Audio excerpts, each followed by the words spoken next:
Hello everyone and welcome back to 101 Great Goals, where we've got a truly brilliant initiative to bring to you. Of course, over the weekend it was sadly seen at the Euro 2020 that Christian Eriksen collapsed on the pitch and he suffered a cardiac arrest, and of course all of us from 101 are just so happy that he is okay. But from sadness comes great initiatives, and there's no bigger barrier of that, of course, than who I've got next to me here. So delighted to be joined by Astley Mulholland, who is campaigning to have defibrillators at every single football ground, whether that's grassroots all the way up. And of course it is a requirement here in England. Step 4 clubs and above do have to have a defibrillator, but of course heart attacks don't just happen to people at step 4 and above. So Astley is campaigning, of course, through personal tragedy as well, because Astley, sadly, your brother died when he was young playing five-a-side football.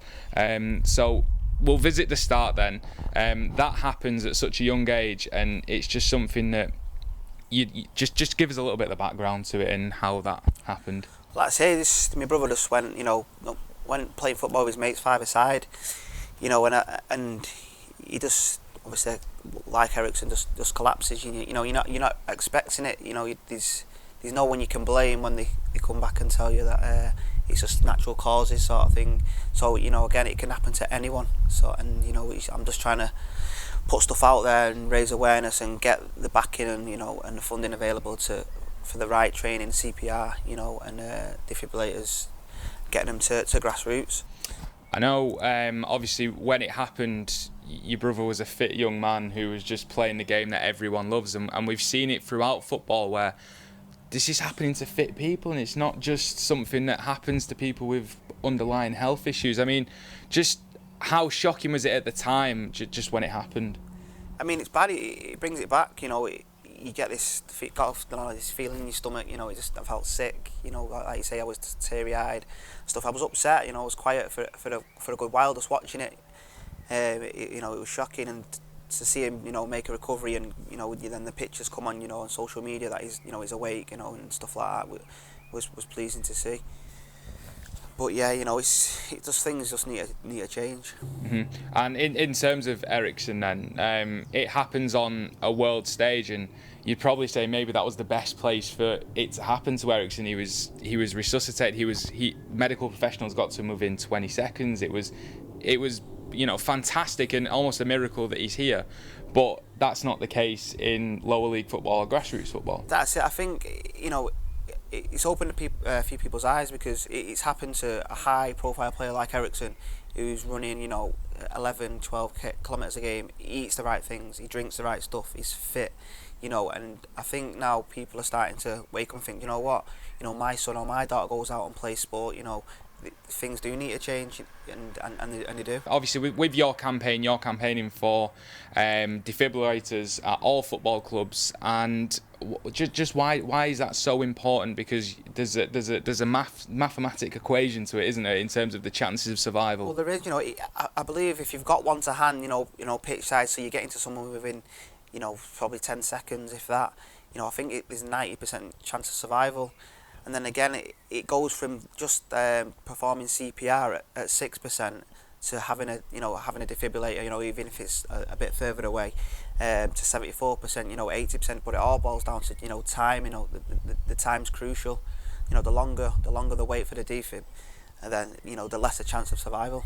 And it's not just football, is it, that you want to see defibrillators? I know your main goal is football stadiums, but beyond that, you just want to see them in parks, public places, because this can strike at any time. At any time, and anyone. Predominantly it was football, but as a whole, let's get them everywhere. But there's always got to be a starting point as to where you can get them to, and then branch out from that. And I know there's always which is silly to say, in my mind, it always comes down to price. But how can you put a price on human life? But I understand you've had that argument before, that it costs from £800 to £2,500 to get these pieces of equipment. But should it really matter? No, not at all. You've made a great point. It shouldn't matter at all. People's lives are worth a lot more than money itself. Again, it stems from the top, and filtering some money down for grassroots. Give some back. like I've said in previous interviews, you've got your Sunday league teams paying fines, paying yellow cards, paying red cards, and they're just playing the game they love. Yeah, it's part and parcel of the game, red yellow cards and red cards, but let them have some money back, give some money back to clubs and buy them some defibrillators.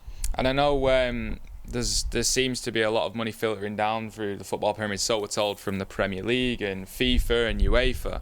Do you think that there should be a ring-fenced amount each year that goes towards defibrillators and medical equipment, because it's something that doesn't seem to be too high on the agenda? Well, that's it. I mean, it is defibrillators in general, and also the CPR and the training. It's I think it's paramount that they do that. They've just fined, I think, some clubs 22 million pound. Where's that going to go? It's going to go nowhere. You know what I mean? I think that could get 22,000 defibrillators at £1,000 each. It's madness how the grassroots get nothing. And just in terms of CPR training, like you say, there's a lot of people, including myself, that probably find it a little bit baffling that it's not taught in the curriculum as well. Like, just the basic knowledge to put someone in a recovery position, check that the tongue's not in the throat, and administer basic but high quality CPR. Again, like we say, that is the difference, isn't it, between life and death? Well, that's it. If you've got the trained people there and they're trained to do the CPR, that's the first step of it. That is crucial as well. So make it mandatory. Teach it in schools. Make it a curriculum. Why not? You know what I mean? I can't see why it isn't at the minute. I don't understand it. Something like you've said that is so painful for you to look back on, obviously, with the death of your brother. How do you find it within yourself to summon up the courage? Because I've got to say, it's admirable what you do. And how do you find that courage to go on and make sure that no one else has to suffer what you truly have suffered? I'm quite a strong person, and it's just a passion of mine. It's close to my heart. I've always loved sports anyway, and I love football. So seeing things like that, it drives me. But again, I can only push it so far myself. I'm just your average guy, and that's why I appreciate the tweets from Jesse Lingard, the likes of Jesse Lingard, which again it pushes it further, and that's the sort of platform I need, and if we can get him on board to push it, that step further and get the signatures we need and to take it to the next stage. Yeah, so the signatures you got at the moment, in between 60 and 70,000 as we speak right now? I think around 63, 64,000. So how many do you need? I think it's 100,000, I believe, to take it to Parliament, so for them to discuss it and see what the next stages are and steps are. So when you see people like Jesse Lingard getting involved, like, that must be just amazing. It is. I mean, if he's tweeting about it and it's reached him, he seems to believe in it.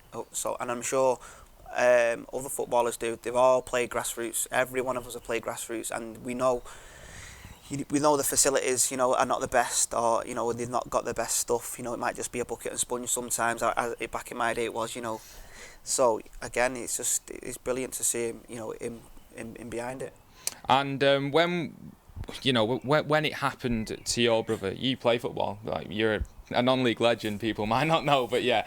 I mean, how did you get back into the game? Because you've seen, and many people saw with Eriksen, how fragile life is, and then how do you get back into the game after that? For me, I was at Leeds United, and I got released from them, and then a year later that happened to my brother, so I was 17 at the time. So again, I didn't really play. I didn't have the love for it for a good while, and then it was one of my friends, Andy Keogh. He was at Flixton at the time.